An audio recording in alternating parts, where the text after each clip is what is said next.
What's going on, guys? Welcome back to the channel. My name is RazeDox and today we're going to talk about DEADSIDE. Now, if you didn't know, DEADSIDE is about to release an update at the end of August to early September known as 0.1.8. Now, this update does seem very promising and could change the course of the game in the future. So in this video, we are going to dive into the update. I won't be able to show you everything that's being added, but I will show you the new features as well as what to expect. So without further ado, let's get to the video.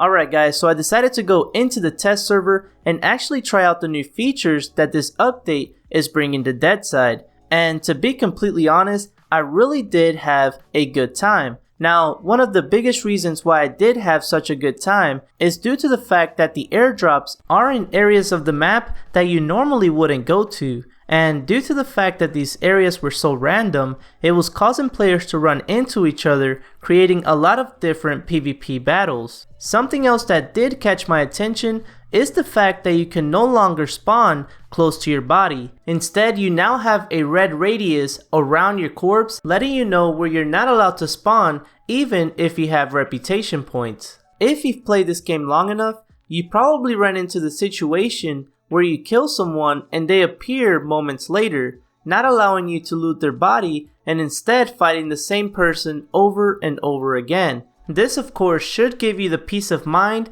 that you can actually loot the body and leave the area before fighting the same person again. With all of that being said, I do know that some people might not like this feature, and hopefully it's just an option that the server admins can have. Now, of course, this update does include a lot of more items being added, as well as quality of life improvements. The developers also made it very clear that they decided to release this part of the update since it was already completed, and will release the full update at a later date. So, now that we've covered the airdrops as well as the new radius system, let's see what else is coming in the portion of this update. When it comes to new firearms and equipment, you can expect to get an anti-material sniper rifle known as the Barrett M99, as well as a light machine gun known as the RPK, and a second light machine gun known as the HK MG36. You can also expect to receive a tactical assault vest with armor plates,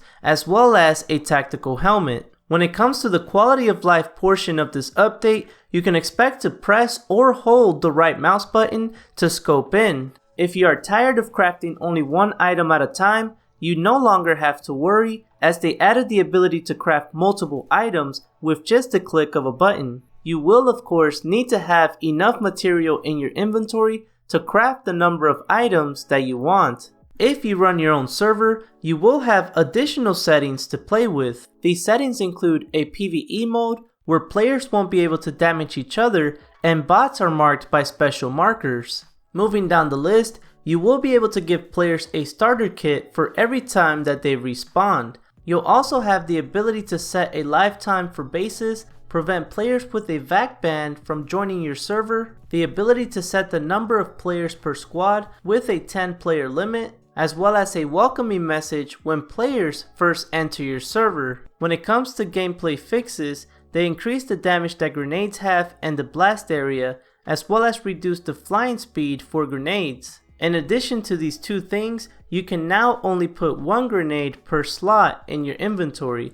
If you guys are tired of grinding for money to buy one high tier weapon, you no longer have to do so. And that's because top tier weapons as well as equipment will no longer be sold by traders. Instead, you will have to go to different missions or airdrops to get your hands on them.